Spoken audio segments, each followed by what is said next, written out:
હવે જોશું સમાચાર વિગતવાર। વડાપ્રધાન નરેન્દ્ર મોદીએ જામનગર ખાતે પોતાના ગુજરાત પ્રવાસની છઠ્ઠી અને પ્રવાસના બીજા દિવસની ચોથી જાહેર સભા સંબોધી હતી। ત્યાં એમનું એરફોર્સ ખાતે સ્વાગત કરવામાં આવ્યું હતું। લોકસભા 2024 ચૂંટણી ખાતે પીએમ નરેન્દ્ર મોદી પ્રચાર કાર્યક્રમ હેઠળ ગુજરાત પ્રવાસ માટે આવ્યા હતા, જ્યાં તેમને 2 દિવસ 6 જગ્યાઓ પર જાહેર સભા સંબોધી હતી, જ્યાં અંતિમ જાહેર સભા જામનગર ખાતે યોજાઈ હતી। જામનગરમાં પ્રધાનમંત્રીના સ્વાગતમાં ખાસ વ્યવસ્થા કરવામાં આવી હતી। તેમનું સ્વાગત એરફોર્સ ખાતે કરવામાં આવ્યું હતું। જણાવી દઈએ કે જામનગર પહેલા જૂનાગઢ હેઠળ મોદી સાહેબે સભા સંબોધી હતી। નોંધનીય છે કે વડાપ્રધાન નરેન્દ્ર મોદી જામનગરના સભા સંબોધવા માટે પહોંચ્યા તે પહેલા તેમણે જામ સાહેબની મુલાકાત લીધી હતી। આ મુલાકાત દરમિયાન જામ સાહેબે વડાપ્રધાન મોદીને એક પાઘડી પણ પહેરાવી હતી। ત્યારબાદ મુલાકાત પૂર્ણ થયા બાદ સભા સ્થળ ખાતે રવાના થયા હતા, જ્યાં મોદી સભા સ્થળે પહોંચ્યા તો ત્યાં હજારો લોકોએ મોદી મોદીના નારા લગાવ્યા હતા। જણાવી દઈએ કે આ સભાનું આયોજન જામનગર ભાજપના ઉમેદવાર પૂનમ માડમના સમર્થનમાં રાખવામાં આવી હતી। મુખ્યમંત્રી ભૂપેન્દ્ર પટેલ સભા સ્થળ પર હાજર રહ્યા હતા। સભા સંબોધતા પહેલા પીએમ મોદીએ કહ્યું કે હું અહીં આવતા પહેલા જામ સાહેબના દર્શન કરવા માટે ગયો હતો। વડાપ્રધાને કહ્યું કે મારું સૌભાગ્ય છે કે તેમનો ખૂબ અનન્ય પ્રેમ રહ્યો છે, સમગ્ર પરિવારનો પ્રેમ રહ્યો છે અને જામ સાહેબના પાઘડી પહેરાવી પછી તો કોઈ બાકી જ ન રહે, એટલે મેં કહ્યું કે જામ સાહેબની આ પાઘડી મારા માટે તો મોટો પ્રસાદ છે। ક્ષત્રિય આંદોલન અને ક્ષત્રિયોને સમર્થન વચ્ચે આ અચૂક નિશાની વડાપ્રધાન મોદીએ સભા દરમિયાન આપી હતી। આ સાથે પીએમ મોદીએ તેઓ જ્યારે ગુજરાતના મુખ્યપ્રધાન હતા ત્યારના એક પ્રસંગનો ઉલ્લેખ કરતા ક્ષત્રિય સમાજના કર્યા હતા, તેમજ સ્ટેચ્યુ ઓફ યુનિટી ખાતે બનનારા રાજવીઓના મ્યુઝિયમનો ઉલ્લેખ કર્યો હતો। વડાપ્રધાન મોદીએ કહ્યું કે આવનારા દિવસોમાં સ્વર્ણ અક્ષરે લખી નાખજો, વિમાન ગુજરાતમાં બનવાના, ઇલેક્ટ્રિક વ્હીકલ ગુજરાતમાં બનવાના। દુનિયાના 4 કે 5 દેશ છે જ્યાં સેમિકન્ડક્ટર છે, આ સેમિકન્ડક્ટર હિન્દુસ્તાનમાં ગુજરાતમાં બનવાના। એક જમાનો આવશે જ્યારે ભારતમાં જે ઇલેક્ટ્રિક વ્હીકલ ચાલતા હશે તે એની ચીપ ગુજરાતમાં બની હશે। સભા દરમિયાન વડાપ્રધાન મોદીએ એવું પણ કહ્યું કે મને ઘણા કહેતા હતા કે તમારે ગુજરાતમાં ક્યાં પ્રચાર માટે આવવાનું હોય, તો મેં કહ્યું કે પ્રચાર અને પ્રેમમાં ઘણો ફરક હોય। હું પ્રચાર માટે નથી આવ્યો પણ પ્રેમનો આસ્વાદ લેવા આવ્યો છું।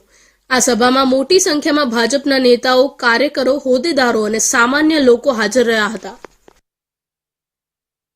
હું આવતા રસ્તામાં જામ સાહેબના દર્શન કરવા ગયો હતો।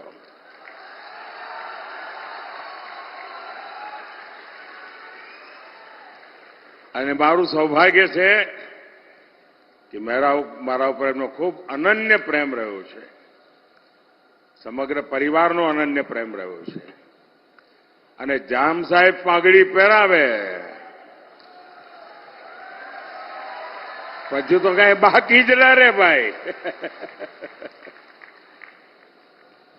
અને એટલે મેં કહ્યું મારે માટે તો જામ સાહેબની આ પાઘડી મોટો પ્રસાદ છે। અને જામનગર સાથેનો મારા નાતાની અનેક વિશેષતાઓ રહેલી છે। ગયા 2 દિવસથી હું ગુજરાતમાં ભ્રમણ કરી રહ્યો છું। આમ તો કઈ ગુજરાતમાં વોટ માંગવા ના આવવાનું હોય,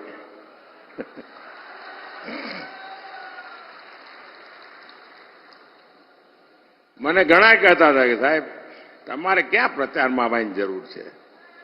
મેં કહ્યું ભાઈ પ્રચારમાં ને પ્રેમમાં બહુ ફરક હોય। હું પ્રચાર માટે નથી આવ્યો, હું તો પ્રેમનો આસ્વાદ લેવા આવું છું। આપણા ગુજરાતની ઓળખ શું હતી? દલાલી કરવાની, એટલે એક જગ્યાએ માલ લેવાનો ને બીજી જગ્યાએ વેચવાનો અને વચ્ચે જે 2-5 પૈસા મળે એનાથી ગુજારો કરવાનો। વેપાર નાનો મોટા ચલાવીને આપણે ગુજરાન કરતા હતા, કારણ આપણી પાસે કોઈ મિનરલ્સ નહીં। મોટા મોટું મિનરલ જે કોઈ આપણી પાસે મીઠું, એનાથી આગળ કાંઈ નહીં। અને એમાંથી આજે ગુજરાત ઔદ્યોગિક રાજ્ય બની ગયું। અને દોસ્તો આવનારા દિવસો સ્વર્ણ અક્ષરે લખી રાખજો। તમે જુઓ કેવું આમ લાઈન બંધ પડ્યું છે, અહીંયા બ્રાસપાટ વગેરેનું છે તો છે જ, પરંતુ વિમાન ગુજરાતમાં બનવાના, ઇલેક્ટ્રિક વ્હીકલ ગુજરાતમાં બનવાના. દુનિયાના 4 જ 5 દેશ છે જ્યાં સેમિકન્ડક્ટર છે. આ સેમિકન્ડક્ટર હિન્દુસ્તાનમાં ગુજરાતમાં બનવાના ભાઈ. એનો અર્થ એ થયો કે અને એક જમાનો આવશે ભારતમાં જે ઇલેક્ટ્રિક વ્હીકલ ચાલતા હશે ને એની ચીપ ગુજરાતમાં બની હશે દોસ્તો. ગ્રીન હાઇડ્રોજન સમગ્ર દુનિયાનું એનર્જીનું એક મોટું ક્ષેત્ર ગ્રીન હાઇડ્રોજન ગુજરાત એનું હબ બનવા જઈ રહ્યું છે. વિશ્વનું સૌથી મોટું આવી અનેક ઔદ્યોગિક ક્ષેત્રે હરણફાળ આ ગુજરાત ભરવાનું છે.